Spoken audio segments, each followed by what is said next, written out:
गुरु ब्रह्मा गुरु विष्णु गुरुदेव महेश्वरा गुरु साक्षात् परब्रह्म तस्मै श्री गुरुवे नमः। श्री गुरु चरण कमलेभ्यो नमः। श्रीमद् भगवद गीता 10वां अध्याय। श्री भगवान वाच। श्री भगवान बोले, हे महाबाहो, फिर भी मेरे परम रहस्य और प्रभाव युक्त वचन को सुन, जिसे मैं तुच्छ अतिशय प्रेम रखने वाले के लिए हित की इच्छा से कहूँगा। मेरी उत्पत्ति को अर्थात लीला से प्रकट होने को न देवता लोग जानते हैं और न महर्षिजन ही जानते हैं, क्योंकि मैं सब प्रकार से देवताओं का और महर्षियों का भी आदि कारण हूँ। श्लोक नंबर 3। जो मुझको अजन्मा अर्थात वास्तव में जन्म रहित अनादि और लोगों का महान ईश्वर तत्व से जानता है, वह मनुष्यों में एक जानवान हुए संपूर्ण पापों से मुक्त हो जाता है। निश्चय करने की शक्ति यथार्थ ज्ञान असमूढ़ता क्षमा सत्य इंद्रियों का वश में करना मन का निग्रह तथा सुख दुख उत्पत्ति प्रलय और भय अभय तथा अहिंसा समता संतोष तप दान कीर्ति और अपकीर्ति ऐसे ये प्राणियों के नाना प्रकार के भाव मुझसे ही होते हैं। 7 महर्षिजन 4 उनसे भी पूर्व में होने वाले सनकाद तथा स्वयंभू आदि 14 मनु ये मुझमें भाव वाले सब के सब मेरे संकल्प से उत्पन्न हुए हैं, जिनकी संसार में संपूर्ण प्रजा है। जो पुरुष मेरी परमैश्वर्य रूप विभूति को और योग शक्ति को तत्व से जानता है, वह निश्चय भक्ति योग से युक्त हो जाता है, इसमें कुछ भी संशय नहीं है। श्लोक नंबर 8। मैं वासुदेव ही संपूर्ण जगत की उत्पत्ति का कारण हूँ और मुझसे ही सब जगत चेष्टा करता है। इस प्रकार समझकर श्रद्धा और भक्ति से युक्त बुद्धिमान भक्तजन मुझ परमेश्वर को ही निरंतर भजते हैं। निरंतर मुझ में मन लगाने वाले और मुझ में ही प्राणों को अर्पण करने वाले भक्तजन मेरी भक्ति की चर्चा के द्वारा आपस में मेरे प्रभाव को जानते हुए तथा गुण और प्रभाव सहित मेरा कथन करते हुए ही निरंतर संतुष्ट होते हैं और मुझ वासुदेव में ही निरंतर रमण करते हैं। उन निरंतर मेरे ध्यान आदि में लगे हुए और प्रेम पूर्वक भजने वाले भक्तों को मैं तत्व ज्ञान रूप योग देता हूँ, जिससे वे मुझको ही प्राप्त होते हैं। हे अर्जुन, उनके ऊपर अनुग्रह करने के लिए उनके अंतःकरण में स्थित हुआ मैं स्वयं ही उनके ज्ञान जनित अंधकार को प्रकाश में तत्व ज्ञान रूप दीपक के द्वारा नष्ट कर देता हूँ। अर्जुन बोले, आप परम ब्रह्म परम धाम और परम पवित्र हैं, क्योंकि आपको सब ऋषिगण सनातन दिव्य पुरुष एवं देवों का भी आदिदेव अजन्मा और सर्वव्यापी कहते हैं। वैसे ही देवर्षि नारद तथा असित और देवल ऋषि तथा महर्षि व्यास भी कहते हैं, और आप ही मेरे प्रति कहते हैं। हे केशव, जो कुछ भी मेरे प्रति आप कहते हैं, इस सब को मैं सत्य मानता हूँ। हे भगवान, आपके लीला में स्वरूप को न तो दानव जानते हैं और न ही देवता। हे भूतों को उत्पन्न करने वाले भूतों के ईश्वर, हे देवों के देव, हे जगत के स्वामी, हे पुरुषोत्तम, आप स्वयं ही अपने को जानते हैं, इसलिए आप ही उन अपनी दिव्य विभूतियों को संपूर्णता से कहने में समर्थ हैं, जिन विभूतियों के द्वारा आप इन सब लोकों को व्याप्त करके स्थित हैं। श्लोक नंबर 17। हे योगेश्वर, मैं किस प्रकार निरंतर चिंतन करता हुआ आपको जानूं, और हे भगवान, आप किन किन भावों में मेरे द्वारा चिंतन करने योग्य हैं।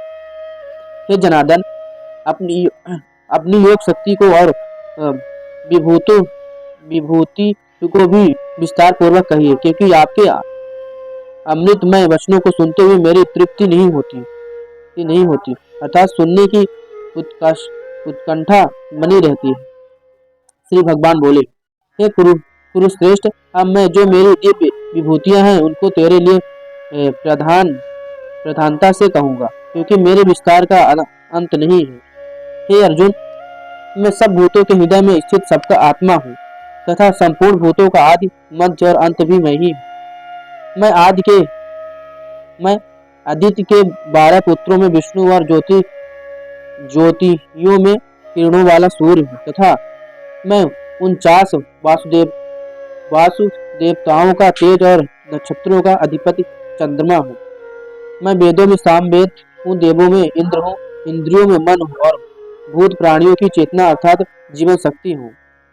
मैं 11 रुद्रों में शंकर हूँ और यक्ष तथा राक्षसों में धन का स्वामी कुबेर हूँ। मैं 8 वसुओं में अग्नि हूँ और शिखर वाले पर्वतों में सुमेरु पर्वत हूँ। पुरोहितों में मुखिया बृहस्पति मुझको जान है पार्थ। मैं सेनापतियों में स्कंद और जलाशयों में समुद्र हूँ। मैं महर्षियों में भृगु हूँ, शब्दों में एक अक्षर अर्थात ओंकार हूँ। सब प्रकार के यज्ञों में जप यज्ञ और स्थित रहने वालों में हिमालय पहाड़ हूँ। श्लोक नंबर 26। मैं सब वृक्षों में पीपल का वृक्ष, देवर्षियों में नारद मुनि, गंधर्वों में चित्ररथ और सिद्धों में कपिल मुनि हूँ। घोड़ों में अमृत के साथ उत्पन्न होने वाला उच्च श्रवा नामक घोड़ा, श्रेष्ठ हाथियों में इरावत नामक हाथी और मनुष्यों में राजा राजा मुझको जान। मैं शस्त्रों में ब्रज और गौओं में कामधेनु हूँ। शास्त्रोक्त रीति से संतान की उत्पत्ति का हेतु कामदेव हूँ और सर्पों में सर्पराज वासुकी हूँ। मैं नागों में शेष नाग और जलचरों का अधिपति वरुण देवता और पितरों में अर्यमा नामक पितर तथा शासन करने वालों में यमराज हूँ।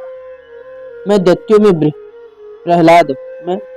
प्रहलाद और गणना करने वालों का समय हूँ तथा पशुओं में मृगराज सिंह और पक्षियों में मैं गरुड़ हूँ।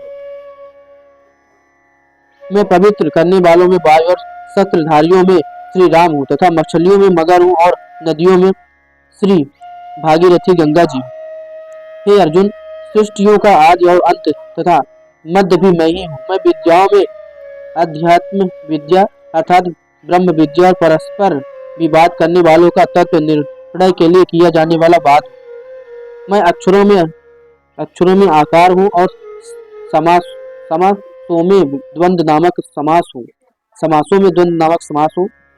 अक्षय काल अर्थात काल का भी महाकाल तथा सब और मुख वाला विराट स्वरूप, सबका धारण पोषण करने वाला भी मैं ही। मैं सबका नाश करने वाला मृत्यु हूँ और उत्पन्न करने वाला उत्पत्ति हेतु हूँ तथा स्त्रियों में कीर्ति, श्री, वाक, स्मृति, मेधा, धृति और क्षमा हूँ तथा गान करने योग श्रुति योग में मैं बृहत साम और छंदों में गायत्री छंद हूँ तथा महीनों में मार्ग शीर्ष और ऋतुओं में बसंतमय हूँ। मैं छल करने वालों में जुआ और प्रभावशाली पुरुषों का प्रभाव हूँ। मैं जीतने वालों का विजय हूँ, निश्चय करने वालों का निश्चय और सात्विक पुरुषों का सात्विक भाव हूँ। वृष्टिवंशियों में वासुदेव तथा अर्थात मैं स्वयं तेरा सखा, पांडवों में धनंजय अर्थात तो मुनियों में वेद व्यास और कवियों में शुक्राचार्य का भी मैं ही हूँ। मैं दमन करने वालों का दंड और अर्थात दमन करने वालों की शक्ति हूँ। जीतने की इच्छा वालों की नीति हूँ। गुप्त रखने योग भावों का रक्षक मौन हूँ और ज्ञानवानों का तत्व ज्ञान मैं ही हूँ। और हे अर्जुन, जो सब भूतों की उत्पत्ति का कारण है वह भी मैं ही हूँ, क्योंकि ऐसा चर और अचर कोई भी भूत नहीं है जो मुझसे रहित हो। हे परंतप, मेरी दिव्य विभूतियों का अंत नहीं है। मैंने अपनी विभूतियों का यह विस्तार तो मेरे लिए एक देश से अर्थात संक्षेप में कहा है। जो भी विभूति युक्त अर्थात ईश्वर युक्त, कांति युक्त और शक्ति युक्त वस्तु है, उस सबको तो मेरे तेज के अंश की ही अभिव्यक्ति जान। अथवा हे अर्जुन, इस बहुत जानने से तेरा क्या प्रयोजन है? मैं इस संपूर्ण जगत को अपनी योग शक्ति के एक अंश मात्र से धारण करके स्थित हूँ। इस प्रकार आज हमने श्रीमद् भगवद गीता का 10वें अध्याय का पाठ किया। कल हम 11वें अध्याय का पाठ करेंगे। तब तक के लिए जय श्री राधे।